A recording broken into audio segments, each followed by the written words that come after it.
नमस्ते। Rouse Avenue court ने आम आदमी पार्टी को क्लीन चिट देते हुए अरविंद केजरीवाल, मनीष सिसोदिया को रिहा करने का आदेश दिया है। दिल्ली एक्साइज पॉलिसी केस के 23 आरोपियों को क्लीन चिट दे दी गई है।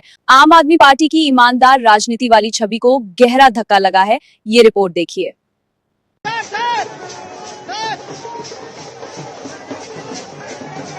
24 घंटे टीवी चैनलों के ऊपर डिबेट चलते थे, खबरें दिखाई जाती थी केजरीवाल भ्रष्ट है, केजरीवाल भ्रष्ट है।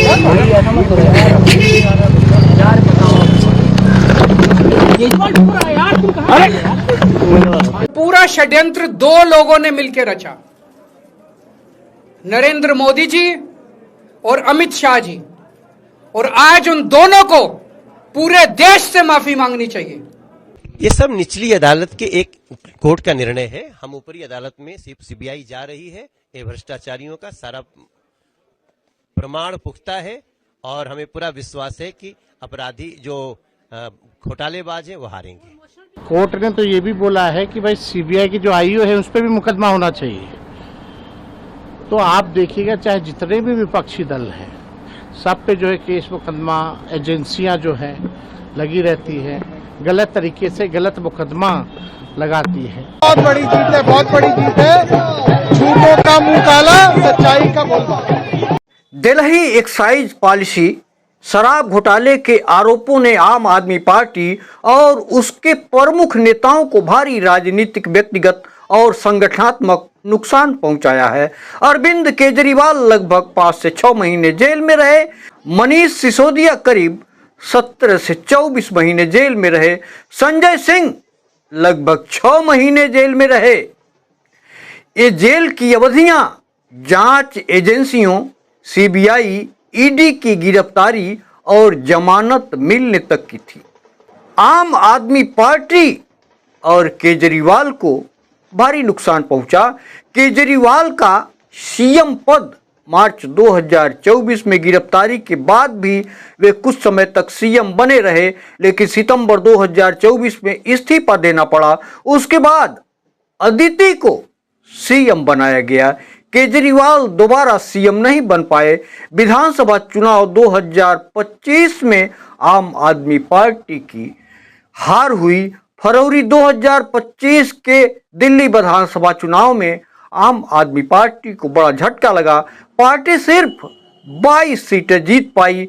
2020 में 62 सीटें पार्टी ने जीती थी, जबकि बीजेपी ने बहुमत यानी 48 प्लस सीटें जीत करके दिल्ली में सरकार बनाई। लोकसभा चुनाव 2024 में भी आम आदमी पार्टी का सफाया हो गया। वहीं बीजेपी दिल्ली की 7 लोकसभा सीटें जीतने में कामयाब रही।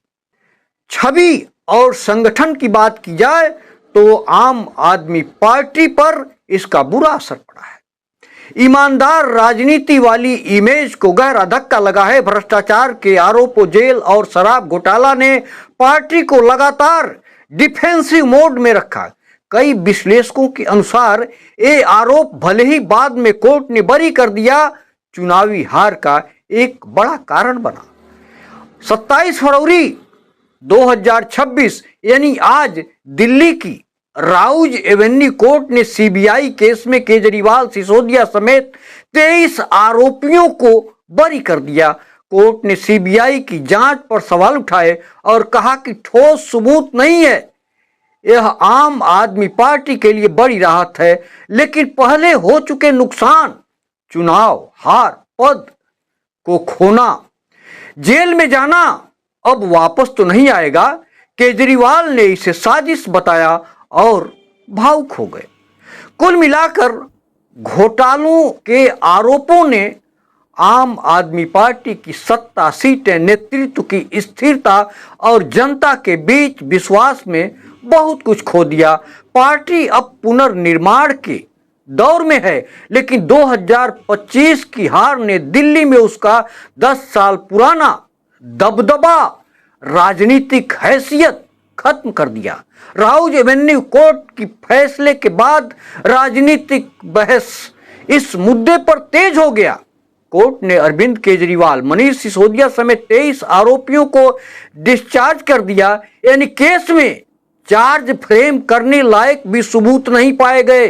सीबीआई की चार्जशीट पर संज्ञान लेने से इनकार कर दिया और स्पष्ट कहा, no overcharging conspiracy or criminal intent. ठोस सबूत सीबीआई के पास नहीं थे।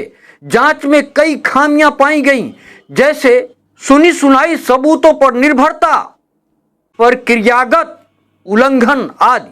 कोर्ट ने सीबीआई जांच अधिकारी के खिलाफ विभागीय जांच की सिफारिश भी की है।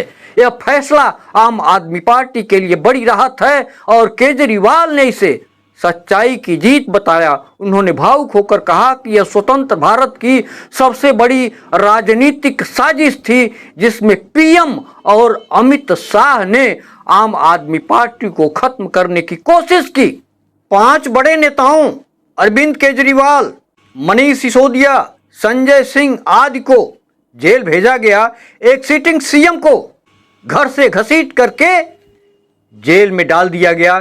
इसे स्पष्ट रूप से राजनीतिक साजिश और सत्ता का दुरुपयोग कहा जाएगा। इसे राजनीतिक साजिश और सत्ता का दुरुपयोग कहा जाएगा, जो लोकतंत्र के लिए शुभ संकेत नहीं है। नमस्ते।